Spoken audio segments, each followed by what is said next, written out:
I'm here with my co-host Dave for Financial Fitness Friday. Dave, what's going on? Yo, brother, I'm good. How are you, Jonathan? I'm doing great. Awesome.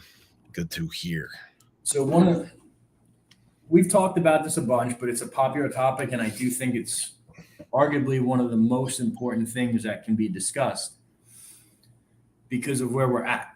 All right, we are at an inflection point here. We've been in a recession, and this stuff it's not getting any easier. It's not getting any better. Okay, bankruptcies are up, consumer debt is way up, interest rates are way up, consumer spending is kind of way down, and we have a lot of geopolitical tensions. Okay, so what does this mean? It means, unfortunately, I I said this probably 2 years ago when it was me and Brad. Um, Looks like there's going to be a war. No one wants that, and it also looks like we're in a recession or depression. So operating, handling your business, handling your personal finances is going to be more challenging. But here's the thing: the people that push through, the people that do well, the people that thrive or at least maintain, okay, they're going to have a massive opportunity. Everything's going to be on sale afterwards. And it's Yes. going to be a generational, a once in a lifetime opportunity to build generational wealth. Okay. So, what do you need to do? How do you need to prepare to get better? Okay. First, you want to make sure your business and yourself, you guys are on solid operational footing. What does that mean? You need to look for ways to decrease expenses. You need to look for ways to increase revenues, and you need ways to save and invest. Okay. Now, decreasing expenses is easy. If you're looking at your P&L, okay, or you're reviewing your bank statements, see what you can cut out that you don't really use. Simple. If you're looking to increase revenue, all you have to do is increase the value you provide to clients, raise your prices, and make sure that you absolutely over deliver and crush every aspect of your business, okay, your delivery to your clients. And then looking for ways to save and invest, you want a lot of cash on hand and you also want access to cash. So, what does that look like?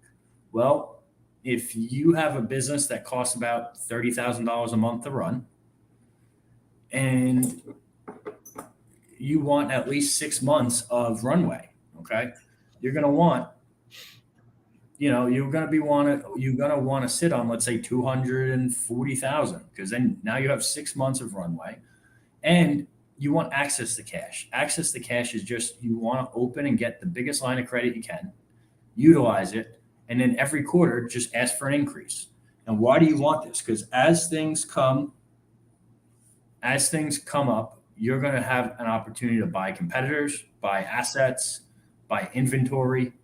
All right, add to your staff, because right now a lot of people are getting laid off. So you have an ability to go pick up some people that were probably rock stars where they were. And I'll tell you this: not even you don't have to go through people that are laid off. People are going to be looking to jump ship, because if they don't like where their company's heading, if they don't like what they see, they're going to want to go where they have stability, where they have a guaranteed paycheck, and they're bought into the mission. So this creates a massive opportunity for you to grow while everybody else is struggling. Okay, and if you think about it, everything and anything I said, you can do the exact same if you don't own a business, if you're an operator, like if you just are an individual. Okay. So think about it this way: go through all your expenses, reduce your expenses. Okay. Go through, if you're an individual, go through your skills and figure out what other skills you can learn to make yourself more valuable to ask for a raise. Okay. Or you create a side hustle. And then, if you're an individual, you should be saving. Okay, you want to save as much as possible, and you want to pay down any and all expensive non uh, non asset bearing debt, and not just asset bearing, any debt that isn't producing a return. Okay, so if you finance a car for the business and it's going to help you, bring in more revenue, that's producing a return. Okay. If you are running up your credit cards on stuff that you don't need, that ain't helping. Okay. So that's really how I would focus my next 6 to 24 months. And it's probably going to be a little bit longer. So the more ruthless you can get with cutting expenses and the more you can focus on over delivering to your clients, the better position you guys are going to be in. All right. But you have to remember to save. You have to remember to have access to capital, and you have to have a deployment strategy once things start turning around or you feel they're close to turning around.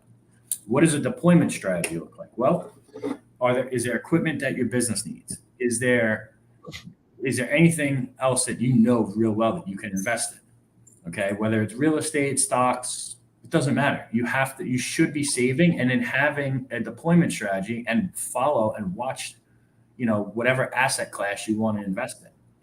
All right, that is how you're going to thrive through this. Dave, how do you see it?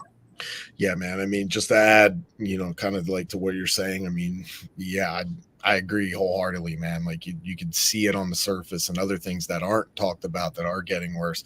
A couple takes on this. And I know we've said it before, play offense. You know what I mean? Don't play defense right now. Play offense. Every time some shit hits the fan, everybody wants to focus on defense. Cut. But what are you doing to move the ball down the field? Right. So that's important to kind of touch on what you were talking about before. So get an offensive mindset. Number one.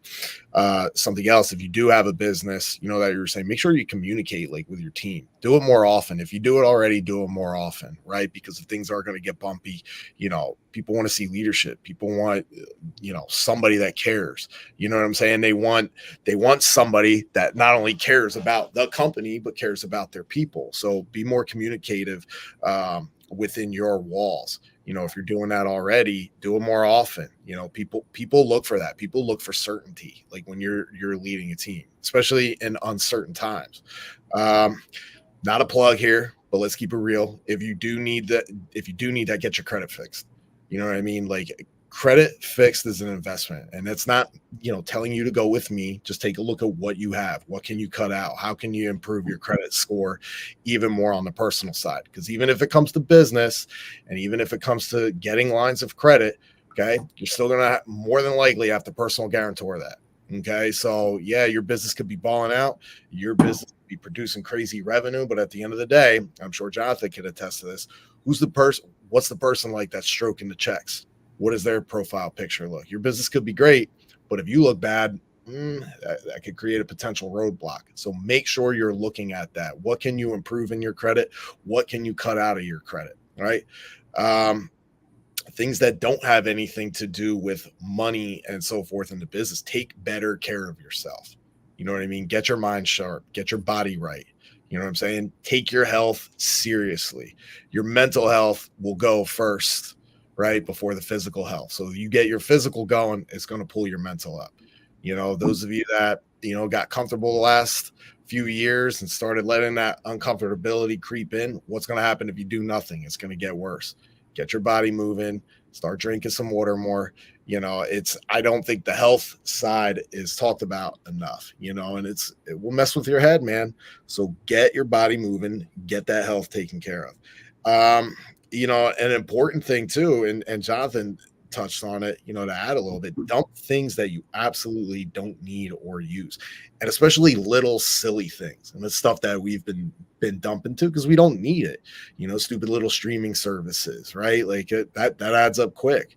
Serious, right? I don't listen to the radio, but my wife does. And it's like, do you really need this? Now I could stream something on YouTube or whatever. Okay, dump it. And it's pointless. Get rid of pointless things. That crazy book called Millionaire Next Door, where it's kind of Dave Ramsey-ish, right? Like cutting out little things.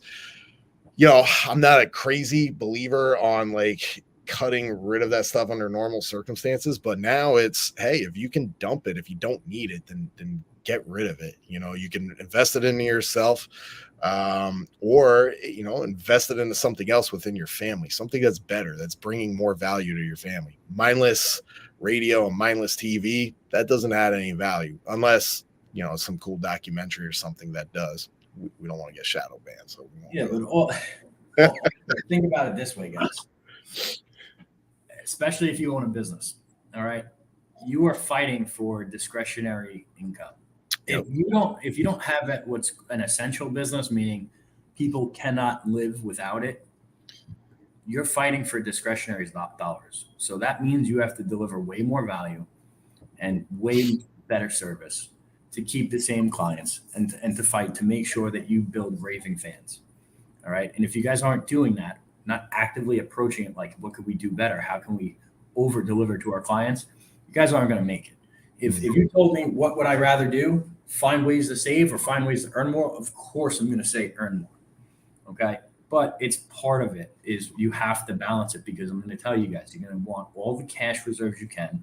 Dave mentioned credit. I wasn't going to mention that because we've gone over it a lot. But if you don't have your credit right, that's one of the first things you need to fix, because I'm going to tell you something. Your ability to get access to cash depends on it. The other thing is banks are all drying up. I've had 2 meetings with major banks this week, and they're all saying the same thing. They're much tighter, and the rates are higher. Okay. You want to give yourself the best possible position to win and to thrive. All right. Dave, you got anything else to add there? No, but clarify this. Is there another rate hike coming? I don't have a crystal ball. Man, somebody was talking about that from mortgages. If you look at what's going on with China dumping all the treasuries and everything else that's going on, it does look like it's going to rise. And the other thing that I'm somewhat concerned about is if you look at past inflation trends, they usually spike and then they come down a little bit lower and then they ramp up. And I posted this the other day, they ramp up very quickly. Okay. When they ramp up that quickly, I mean, everyone feels it. Businesses, individuals, everybody. So I would prepare for that. Okay. I don't think we're done here. I think there's going to be another big spike up.